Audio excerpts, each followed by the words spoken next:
Romain Valade, je suis responsable du laboratoire de pathologie végétale d'Arvalis et responsable du pôle maladies et méthodes de lutte.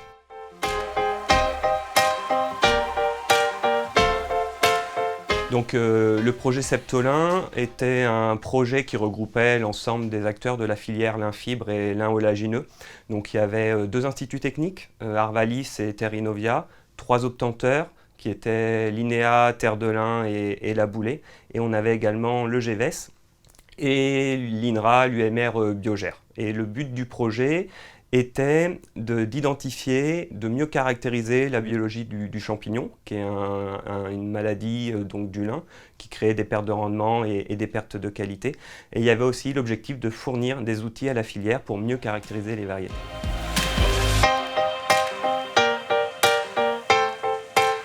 Donc pour aboutir à ces objectifs, on a mis en place de nombreux essais au champ. On a identifié, isolé le champignon. On a également mis au point des tests en conditions contrôlées pour caractériser les variétés.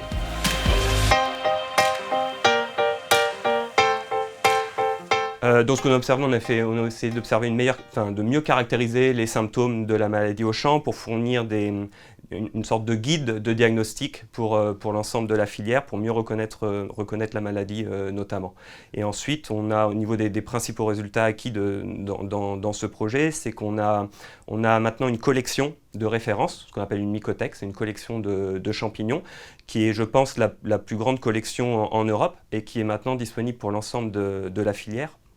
Autre point très important, c'est qu'on dispose maintenant de deux génomes, donc c'est les deux premiers génomes de ce champignon, qui sont aussi disponibles pour l'ensemble de la recherche académique mondiale, qui permettront potentiellement d'aller chercher des gènes de virulence pour mieux caractériser le champignon.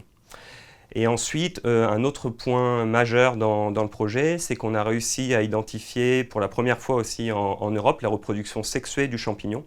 Et on a pu faire un suivi épidémiologique de cette reproduction sexuée qui montre que potentiellement, on a une hypothèse forte, comme quoi la reproduction sexuée serait un élément important dans le cycle épidémique de la maladie, notamment que ça permettrait aux champignons de passer entre les variétés qui sont semées en hiver vers les variétés qui sont semées en printemps.